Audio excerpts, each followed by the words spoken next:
This is the most important thing to understand if you want to be good at League of Legends, good at the video game, be good at climbing solo queue, anything like that, and that is understanding how to be useful in the game, because when you load into game in League of Legends, your goal really is to just be useful. So that's what I'm going to go over as quick as possible in this video. And I'm going to start by saying that League of Legends is kind of a game where, ideally, the ultimate goal is everyone wants to be efficient. You want to use your time wisely, right? So, all the time you basically want to be making the best decisions, going to the right spots, playing it right, anything like that. Basically just play as well as you can for the whole game until the game ends. You want to be efficient, make good decisions. And the best way you can do that is to be useful. That's the ultimate goal. You want to be useful. Like, you want to be one of the reasons that your team wins. You don't want to just sit there and not be useful, because that would be bad. And you certainly don't want to be, negative useful, where you're literally just dying to the enemy and you're negative useful, like your team would rather not have you. That's the last thing you want. So how you can do this, and people don't think about this as much as they should, especially when it's so important and it's kind of independent of the actual game. When you think about playing well in League of Legends, this isn't something you usually think of. Or it can be, but it's kind of separate. And that is thinking about how champions interact with each other, and specifically how your champion is useful in the game. So in this game, for example, I'm the Galio. Just as a little quick experiment, quick little example. How is Galio useful in this game? Well, Galio is useful versus Jax and Rumble, and he's pretty good versus Rakan as well. And he's, okay versus Ari and Tristan. In fact, he might even be bad versus Ari and Tristan. And, you can kind of get a hint by this if you saw the champion select of this game. The enemy picked Jax and Rumble, and then I picked Galio, and then they picked the rest of their team. So already you can kind of think, oh, well, he picked Galio into Jax and Rumble, so, Galio will be good versus Jax and Rumble. And, back on point, to the point of this video, you want to be useful. You want your champion to be useful. So always be doing something that your champion is good at. In this game, Galio interacting with Rumble and Jax will be good, because Galio is good versus Jax and Rumble. I want to be interacting with Galio. I want Galio to be interacting with Jax and Rumble. I think you guys get that now. See, this fight went well. Galio just killed the Rumble, not much you can do. Obviously, my jungle's kind of gapping right now, kind of, if you've been paying attention to the game. That's not that important. Now, I've explained the point of this video. I think you guys kind of get it. Think about how your champion can be useful. I'm going to say another quick example, which is also what kind of led me to make this video and inspired me. I was watching my friend screen share recently, and he was playing Rengar versus Akali top lane. I don't know what the rest of the draft was, but if you are Rengar jungle versus Akali top lane, all you really have to do is get level 6, because I think we can all agree that Rengar is broken, and if he presses the R key and activates his ultimate ability, he can then right-click the Akali and completely one-shot her, especially Akali top lane. So yeah, think about your job as Rengar in that game. Oh, just get level 6 and kill Akali, because Rengar is really good versus Akali. It's not that, it's not that simple, but for the most part, it is kind of that simple. You know what I mean? So anyway, I'm going to go to a specific example in this game, which happens at 60 minutes. This is a pretty high-ranked game. I would say that, their top laner, Jax, is one of the best players on the server. Now here, we kind of know Jax is going bot lane in the game, or at least I know it, because Jax just took our top towers, and he's really fed. I'm like, oh, he's going to go bot lane. I should go defend this bot tower. Now, let's redo the situation. So now, I am Galio versus Jax bot lane. And let's, remember, when I've talked about this video, I said Galio is good versus Jax. And let's think about, as Galio, the mid laner, do I want to be versus Jax, which is their top laner? Now, this always depends, but for the most part, you usually don't want to be laning versus their top laner when you're the mid laner, right? Because the top laner is just going to beat up the mid laner. There's a good chance that will happen. Like Garen versus Syndra, okay, it's not that bad, but the Garen's probably just going to eventually outlast the Syndra.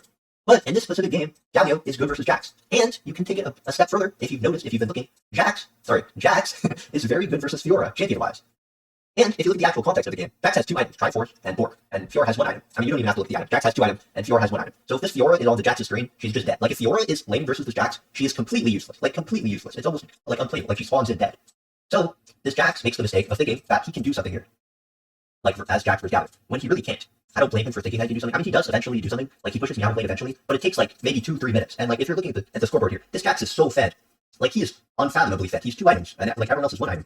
2 items Jax is crazy. So Jax kind of just being in a stalemate with me right now is, really bad. Eventually, red side wins this game. I win this game, and I think this is, one of the biggest parts of it is Jax wastes so much time when he's so strong trying to push him off versus Galio, when he really can't push him off versus Galio. And, Ari messes up here. What would probably happen is Ari, plays safe and doesn't die. But at the very least, like I said, Fiora could be getting absolutely annihilated by this Jax right now. It's not even close. Yes, maybe Jax doesn't want to be top lane because he's already taken the turrets. But, he could at least be getting, so much control. And this Fiora could be, getting completely, sorry, I don't want to use any strong words. It's hard not to use strong words. This Fiora could be getting absolutely, be enough. Whatever. I don't know any soft words either. You guys are seeing what's happening. My point is this Jax is so strong, he needs to go where he's useful. He's not useful here, even though he thinks he's useful here. Or he's not as useful here as he thinks he is. So he wastes a ton of time when he's actually Thanos. And I eventually mess up, and I think he takes maybe this tower, maybe half of it, I don't remember. But that's because I mess up, and like I said, me messing up is completely independent of this concept of understanding where your champion is useful. So what Jax should do right now is go, even if he doesn't want to, he needs to match this Fiora, or even mid, although Jax isn't that good versus Nvidia and Karma either, right? That's kind of the weakness of Jax, is Jax is kind of better versus top laners than other roles. That's one of Jax's weaknesses, you could say. But this Jax really shouldn't be versus Galio. Jax should be thinking, or if you're in this situation, it's the Jax. If you're in a situation you don't want to be in, for example, say you're Platinum, and you're playing Yasuo mid, and the enemy is, I don't know, Malphite or Renekton, enemy top laner is Malphite or Renekton, you probably don't want to be versus them, right? And, same thing, you're playing Syndra mid, and the enemy top laner is Dr. Mundo. The mid laner can match the top laner sometimes, but in those situations, you really need to say, I don't want to be here, my top laner should be here. And, say I want to play Galio this game, and say the champion dynamics were different. Galio is useful versus Jax, and Fiora is not useful versus Jax. But say their top laner was, who's someone that's good, what's the top laner that's good versus Galio, and bad versus Fiora? Say their top laner was, I don't know, Set. Let's just say their top laner was Set. It's just a random example. I probably don't want to be Galio versus Set, because if Set was here, he would be beating me up pretty hard, I'm not gonna lie. Like, it's not, maybe that wasn't the best example, but I think you guys understand what I'm saying. If I'm not in a good matchup here, I want Fiora to take over here, so I can go somewhere else, like top lane. Anyway, I think that this Jax is one of the best players on the server. This is Yuksen, if you know. But he eventually loses this game, and I think this, 2 to 3 minute stretch of him doing absolutely nothing when he's completely Thanos is one of the biggest examples, and I think this could certainly be applied to your guys' games. Just this concept of going where you're useful. An easy way to think of it, I'm going to explain this. I'm going to say the examples of the 2 supports in this game so you can get a better understanding of this. If you are Rakan in this game, you don't have to be support to think this way. I'm just going to use them as an example. If you are Rakan in this game, you can think, will I be useful if I go to the Jax versus Fiora 1v1? And the answer is maybe. That could be useful. And say Rakan, will I be useful if I go to the jungler 1v1, Rumble versus Kayn? I'd say probably, yeah. Like, Rakan could probably CC the Kayn for Rumble to kill. So maybe Rakan could lean towards helping his jungler. And, Rakan versus Ahri Galio. Is Rakan going to do anything? No. He's going to be completely useless. Ahri nor Galio is never going to die yet. So if you're Rakan, and, you see your Ahri versus Galio, you should think this is a waste of time. I should never go to Ahri versus Galio. And, same thing with Rumble and Kayn and Karma. They should not interact with the Ahri versus Galio because it's a waste of time. And you want to be using your time efficiently. They want to get value out of the champion they pick. And, I'll quickly go over Karma. Karma probably can't help top lane 1v1. Probably can't help the mid lane 1v1. So the best thing for Karma is to just sit with her Anivia ADC and, protect the Anivia. Make sure the Anivia doesn't get jumped while Karma's not there. So Karma's job this game is to just hover Anivia, keep her safe. And it always depends every game. I don't think I have to explain it that hard. Hopefully you guys can just understand it to whatever extent you guys can understand it at. It's different per person. But I think no matter what, this can definitely help you be better at League. Just kind of understand that you need to be where your champion is useful. You guys can't see my hands, sorry.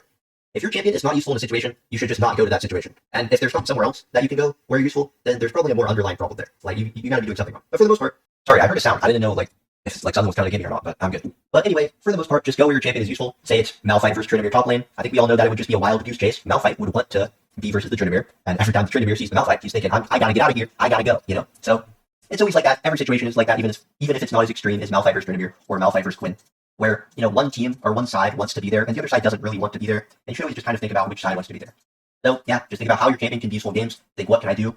I would say this applies the most to jungler and support players because they can move around the map a lot more consistently than the other roles. It's not that you can when you're top mid lane ADC, you can't always control where you are. But junglers and supports can always be moving around. So just kind of recognize where you're the most useful and try to play toward those situations. Try to get those situations to happen.